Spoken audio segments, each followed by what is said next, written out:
अगली बारी ग्रीनलैंड की है, ये ट्रंप की तरफ से क्लियर कर दिया गया है। लेकिन बात यहीं आती है, ग्रीनलैंड की जैसे ही बारी आई तैसे ही यूरोप के बहुत सारे लीडर, बहुत सारे देशों के नेता सामने आ गए और उन्होंने कहा अगर ऐसा किए तो नाटो टूट जाएगा, नाटो खत्म हो जाएगा वैसे ही अगर ग्रीनलैंड पर कब्जा किए तो। आज की वीडियो में हम लोग डिटेल में सब चर्चा करेंगे, क्यों अमेरिका उस पर कब्जा जमाना चाहता है, इसको भी अच्छे से समझेंगे। तो आप देख पाओगे आर्टिकल्स ग्रीनलैंड लेकर रहेंगे, ये ट्रंप का कहना है। लेकिन यूरोपीय देश जो हैं ये सामने आ गए हैं और कहा कि ग्रीनलैंड का भविष्य उसके लोग तय करेंगे, तुम नहीं तय करोगे, तुम अमेरिकन इस पर नहीं कब्जा कर सकते हो। ये वेनेजुएला नहीं है, ये ग्रीनलैंड है। अगर ऐसा किए तो नाटो खत्म होगा सबसे पहले तो।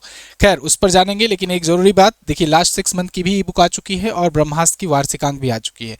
मतलब जिन्होंने लास्ट 6 मंथ जनवरी से जून तक का लिया था जब, तो उसके बाद जुलाई से दिसंबर तक वाला भी आ गया है, इसको आप ले सकते हैं। अगर आपने कोई सा भी ई बुक नहीं लिया था तो आप पूरा पूरा वार्षिकांक जनवरी से लेकर दिसंबर तक वाला ले सकते हैं।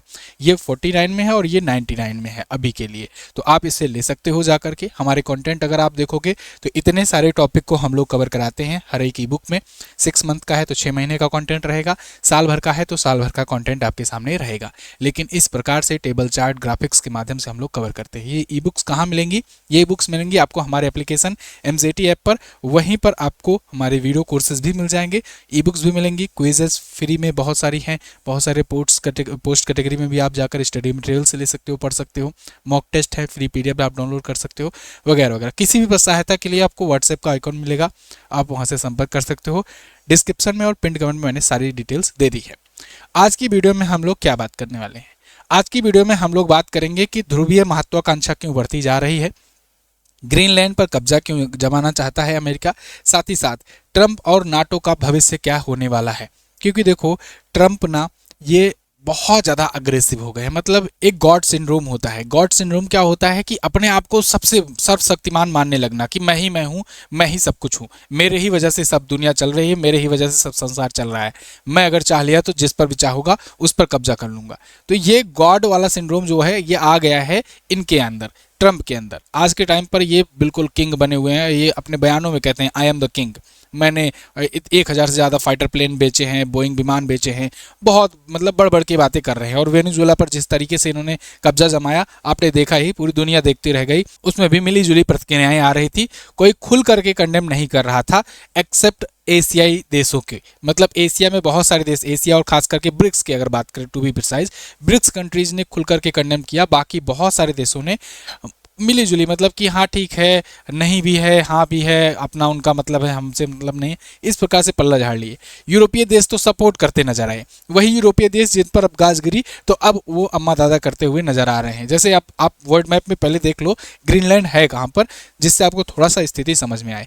ये देखो ये है वर्ल्ड मैप, इसमें आप देखो ध्यान से कि भारत इतना बड़ा है, ठीक है ना, भारत का साइज जो है वो इतना है, चाइना इतना बड़ा है, रसिया इतना बड़ा है, ठीक है ना, यहां तक ये पूरा ये रसिया है, अमेरिका इतना बड़ा है, ठीक है जी, वेनेजुएला इतना बड़ा है जिस पर अभी कब्जा किया हाल ही में अमेरिका ने।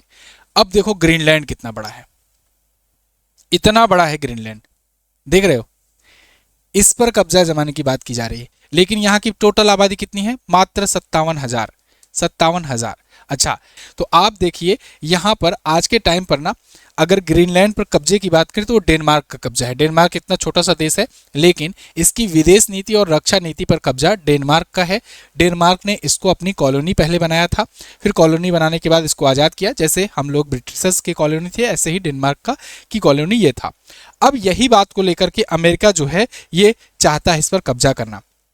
अमेरिका कह रहा है कि डेनमार्क इसको काबू नहीं कर पा रहा है या इसको मैनेज नहीं कर पा रहा है, संभाल नहीं पा रहा है, इनके टर्म में कहें तो ट्रंप के, इसलिए हम इसको संभालेंगे। क्यों भाई? क्योंकि हम दादा हैं, दुनिया के दादा हैं, ये संभाल नहीं पा रहा तो इस पर हम संभालेंगे, कब्जा करेंगे। और वेनेजुएला नहीं संभाल पा रहा था तो वेनेजुएला पर अटैक कर दिए, अब वेनेजुएला पर ये करेंगे। और इनका भी यही कहना है कि यहाँ पर रसिया और चीन का आधिपत्य बहुत तेजी से बढ़ता जा रहा है। एक्चुअल में क्या है ना, यहाँ पर चीन लगातार इन्वेस्टमेंट पर इन्वेस्टमेंट करता जा रहा है, बहुत सारे हैवी इन्वेस्टमेंट कर रहे हैं, बहुत सारे पोर्ट्स पर, बहुत सारे ऐसे बेसेस पर वहाँ पर बनाया जा रहा है।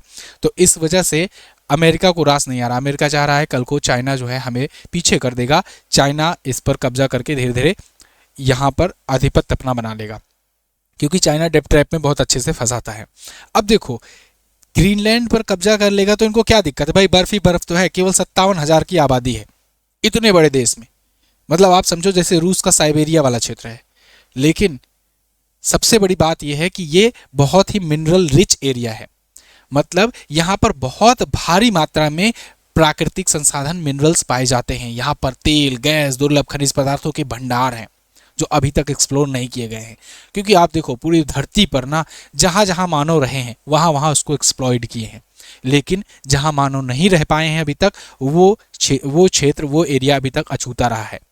जहाँ पर बर्फ सैकड़ों सालों से, अरबों सालों से, करोड़ों सालों से दबी हुई है बर्फ के नीचे, वहाँ पर आप समझो कितने हीरे होंगे, कितने ऐसे मिनरल्स होंगे, कितनी चीज़ें वहाँ पर छिपी हुई होंगी, दबी हुई होंगी। तो उसको अब एक्सप्लॉइट कर रहा है अमेरिका, ये करना चाह रहा है। इसीलिए ग्रीनलैंड पर अब यहाँ पर नज़र बनाया हुआ है और इसीलिए दुनिया भर के तमाम देशों के, जो बड़े बड़े देश हैं, खासकर चाइना, रसिया, इन सब की भी नज़र है यहाँ पर। तो यहाँ पर बेसेस तो हैं, चाइना के भी, अमेरिका के भी बेस है और रसिया का भी बेस है, सबका मिलिट्री बेस है वहाँ पर। लेकिन अमेरिका चाहता है पूर्ण अधिकार, पूरा कंट्रोल, जैसे वेनेजुएला पर उसने कर लिया। अब जब ट्रंप आए थे उसी टाइम पर ग्रीनलैंड पर इन्होंने कब्जा जमाने की बात जाहिर कर दी थी, अगर आपको याद हो, शुरुआत में ही उसी टाइम इन्होंने वेनेजुएला पर, मतलब इनके जो जो भी पॉइंट्स थी ना, इन्होंने पहले ही क्लियर कर दिए थे। अब एक एक ये टिक पॉइंट लगाते जा रहे हैं पूरा टास्क कंप्लीट करने के बाद। खैर, यहाँ पर अगर हम लोग बात करें तो देखो निवेश के जरिए यहाँ पर बहुत तेजी से इन्वेस्टमेंट बढ़ रहा है। बहुत सारे लोग एयरबेस बना रहे हैं, कुछ एयरपोर्ट बनाने में मदद कर रहे हैं, कुछ पोर्ट बनाने में मदद कर रहे हैं और कुछ वहाँ से खनिज निकालने में मदद कर रहे हैं। ऐसे चाइना, रसिया, ये सब का इन्वेस्टमेंट लगातार बढ़ता जा रहा है। तो दुनिया का 10% से ज़्यादा ताज़ा पानी यहाँ पर मौजूद है। ताज़ा पानी यानी पीने वाला पानी। आप जानते हो पृथ्वी का 75% हिस्सा जो है वो पानी से ढका हुआ है, लेकिन वो सब पीने वाला नहीं है। पीने का 2% पानी ही हम लोग इस्तेमाल करते हैं, पूरी धरती पर अवेलेबल है पीने वाला पानी। और उस 2% में आप समझो कि उस 2% का 10% अकेले ग्रीनलैंड के पास है, जहाँ कोई आबादी ही नहीं रहती है। तो इसलिए इंपॉर्टेंट। इसके अलावा ये 21 लाख वर्ग किलोमीटर में ये फैला हुआ है ग्रीनलैंड और यहाँ पर बहुत सारे मिनरल्स हैं, जैसे नियोडानियम, प्रिसियोडानियम, डिप्रोसियम, टार्बियम, यूरेनियम, ऐसे दुर्लभ खनिज भंडार हैं जो दुनिया में और कहीं पर बहुत कम मात्रा में पाए जाते हैं या फिर ना के बराबर पाए जाते हैं। लेकिन इन सब पर कब्जा डेनमार्क का है। डेनमार्क का कैसे? डेनमार्क ने 1721 में ही इसको अपनी कॉलोनी बना लिया था। फिर 1953 आते आते डेनमार्क का ये आधिकारिक हिस्सा बन गया। आगे चल करके 2009 में डेनमार्क ने इसको आज़ादी दे दी। इसको कहा गया कि चलो ठीक है, स्वशासन करो, स्वशासन करो, ध्यान रहे पूर्ण स्वराज्य नहीं दिया। इसके बाद इन्होंने कहा कि यहाँ अपनी सरकार बनाओ, संसद बनाओ, पुलिस रखो, लेकिन यहाँ की विदेश नीति और रक्षा नीति हमारे अंदर रहेगी। अब देखो टेक्निकली तो ये भी नाटो का हिस्सा हुआ, क्योंकि इसकी विदेश नीति और रक्षा नीति ये डेनमार्क के हाथ में है और डेनमार्क नाटो का मेंबर है। तो रक्षा, इस जो नाटो है ये तो एक सैन्य संगठन है, रक्षा के लिए है। तो डेनमार्क की रक्षा अगर करेगा नाटो, तो यानी ग्रीनलैंड की भी रक्षा करेगा नाटो। अब अगर ग्रीनलैंड की रक्षा नाटो कर रहा है और नाटो का ही एक देश अगर ग्रीनलैंड पर अटैक कर देता है तो मतलब नाटो खतरे में आ जाएगा। यही बात कही है अभी डेनमार्क और यूरोप के बहुत सारे ऐसे लीडर्स ने। अगर ग्रीनलैंड पर अटैक करता है अमेरिका तो इससे नाटो टूट जाएगा, नाटो बिखर जाएगा, नाटो का कोई मतलब नहीं रह जाएगा। नाटो आपको बता दें नॉर्थ अटलांटिक ट्रीटी ऑर्गेनाइजेशन के तहत 1949 में इसकी स्थापना की गई थी। आज के टाइम पर 32 इसके सदस्य देश हैं। ये सैन्य संगठन है और इसका आर्टिकल 5 कहता है कि किसी भी एक नाटो मेंबर पर कोई अटैक करता है तो पूरी नाटो कंट्रीज मिलकर उस पर अटैक कर सकती हैं। अब आप खुद सोचो, अमेरिका भी नाटो का मेंबर, डेनमार्क भी नाटो का मेंबर। अगर डेनमार्क की एंटिटी है ग्रीनलैंड, उस पर अमेरिका करता है अटैक, तो फिर नाटो का आर्टिकल 5 एक्टिवेट होगा, लेकिन किसके खिलाफ होगा? ये 32 देश में से 31 देश मिलकर के 32वें पर अटैक करेंगे, अमेरिका पर अटैक करेंगे। कैसे? मतलब पूरा पूरा नाटो फिर तोड़ना पड़ जाएगा कि चलो भाई या तो अमेरिका निकले या तो बाकी देश निकलेंगे नाटो से। खैर, ये मामला बढ़ा कैसे, तूल कैसे पकड़ा? तूल ऐसे पकड़ा कि एक अमेरिकी अधिकारी हैं स्टीफन मिलर, उनकी वाइफ है केट्टी मिलर। केट्टी मिलर को, अपनी वाइफ को इन्होंने जाकर बता दिया कि देखो ऐसा है, हम लोग प्लान कर रहे हैं, अगला बारी ग्रीनलैंड की है। अब भाई औरतों की पेट से पानी पचता नहीं, तो बहुत पुरानी सरासर चली आ रही कहावत है। इन्होंने पोस्ट कर दिया, इनकी वाइफ ने, केट्टी मिलर ने।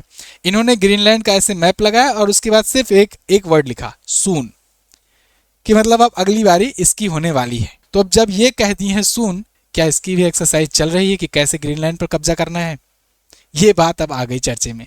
और जैसे ही चर्चे में आई, तुरंत जो वर्तमान में ग्रीनलैंड के प्रधानमंत्री हैं जेम्स फेडरिक निल्सन, इन्होंने कहा देखो हमारा देश बिकाऊ नहीं है और हमारा भविष्य सोशल मीडिया पोस्ट से तय नहीं होगा, ये पोस्ट अपमानजनक है, इस पोस्ट को तुरंत हटा लेना चाहिए। डेनमार्क की पीएम भी आई मेट्टे फ्रेडरिक्सन, इन्होंने कहा ट्रंप को धमकियां देना बंद करनी चाहिए, अगर अमेरिका नाटो देश पर अटैक करता है तो नाटो खत्म हो जाएगा। इसके बाद क्या था, सभी यूरोपीय देश की जो टॉप लीडरशिप है, मतलब जैसे ब्रिटेन हुआ, फ्रांस हुआ, ये सब मिल करके एक ज्वाइंट स्टेटमेंट जारी कर दिए ग्रीनलैंड पर 6 जनवरी को, ज्वाइंट स्टेटमेंट ऑन ग्रीनलैंड। इसमें ये कह रहे हैं, देखिए, statement by the president Macron यानी इमैनुअल मैक्रोन फ्रांस के, चांसलर मर्ज फेडरिक मर्ज जो कि जर्मनी के हैं, प्राइम मिनिस्टर ऑफ मेलोनी यानी इटली की, प्राइम मिनिस्टर टस्क पोलैंड के, प्राइम मिनिस्टर सैंचेज स्पेन के, प्राइम मिनिस्टर स्टारमर यूके के, प्राइम मिनिस्टर फेडरिक्सन डेनमार्क की, ये सब मिल करके ग्रीनलैंड पर क्या कह रहे हैं कि Arctic security remains a key priority for Europe and it is critical for the international and transatlantic security. NATO has made clear that the Arctic region is priority and European allies are stepping up. NATO ने मिलकर clear कर दिया है कि ये जो है पूरा पूरा इस पर प्रायोरिटी रहेगी यूरोपियन एलाइज की, इसमें तुम्हारा नहीं अधिकार है, इस पर मत नजर गड़ाना। मतलब वही बात हो गई कि गुड टेररिज्म बैड टेररिज्म। वहां पर टेररिज्म एक्ट किया ट्रंप ने, ये टेररिज्म ही हुआ ना, जाकर के घुस करके 20-30 सैनिकों को मार दिया, उसके बाद प्रेसिडेंट को उठा ले आए, ये एक प्रकार की किडनैपिंग टेररिज्म टाइप का हुआ। और जब अपने पर पड़ा तो वो बैड टेररिज्म। एक जगह के लिए तुम लोगों ने, यूरोपीय देशों ने सपोर्ट किया, वहां पर कहा कि नहीं ठीक है, वो तो ऐसा था ही निकोलस मादुरो और वो उसकी नीतियां सही नहीं थी, या वो वहां पर, भाई कोई 13 साल से राष्ट्रपति था, 13 साल से राष्ट्रपति था, और तुम बता रहे हो कि नहीं वो तो ऐसे ही था। ऐसे ही करके इराक पर अमेरिका ने अटैक किया था, इराक में बताया कि अरे वो तुम एक ऐसे वेपन पर काम कर रहे हैं जो मास डिस्ट्रक्शन कर सकता है। उसके बाद में समझ में आया नहीं, वो असली खेल तेल का था। ऐसे ही असली खेल तेल का है। अगले ही दिन, 2 ही दिनों बाद इन्होंने कह दिया है ट्रंप ने कि यहाँ पर 5 करोड़ से ज्यादा मिलियन बैरल तेल है, इसको हम लोग निकालेंगे। तो असली खेल तेल का ही था, ये बात तो बहुत पहले से ही सब लोग जानते ही थे और सब कहते भी आ रहे थे। वो बार बार ड्रग कार्टेल, ये वो अपराधी गतिविधियां, लोकतंत्र, यहाँ पर ह्यूमन राइट वगैरह वगैरह सब प्रोपेगेंडा बता रहे थे ट्रंप और बाकी उनके जो सपोर्टर्स हैं कि ये इसका हनन हो रहा है वेनेजुएला में। असली खेल तेल का था और वो अब तेल एक्सप्लॉइट होना शुरू हो गया है वेनेजुएला में। तो कुल मिला जुला करके यही है कि ट्रंप की नज़र है ग्रीनलैंड पर और अब ग्रीनलैंड को बचाने पर यूरोपीय देश आ गए हैं एक साथ। देखना होगा कि ग्रीनलैंड पर ट्रंप कब्जा कर पाते हैं कि नहीं, या फिर इसको लेकर के वो यूरोपियन यूनियन पर या यूरोप के देशों पर टैरिफ का या बाकी चीज़ों का दबाव बनाते हैं कि नहीं। आपको क्या लगता है, आप लोग कमेंट करके ज़रूर बताना है इस मुद्दे पर। कल मैंने आपको जो वीडियो दी थी उसमें बताया था कि भारत पर 500% तक का टैरिफ बढ़ सकता है, लग सकता है, जो अभी 50% है, हो सकता है 500% तक हो जाए, हो सकता है इंडिया यूएस का बिल्कुल ही ट्रेड खत्म हो जाए। तो इसको जानने के लिए आप ये वाली वीडियो जरूर देखिए, ऊपर यहाँ पर कार्ड बनकर आ रहा होगा, इसको देखिए। और जाते जाते एक बार फिर से लास्ट 6 मंथ की ई बुक और ब्रह्मास्त्र करंट अफेयर की ईयरली ई बुक आ चुकी है, इसको आप MZT ऐप से जाकर ले सकते हो या फिर व्हाट्सएप से UPI के माध्यम से भी प्राप्त कर सकते हो। लिंक डिस्क्रिप्शन में और पिन कमेंट में छोड़ा गया है। Thank you so much. जय हिंद, वंदे मातरम।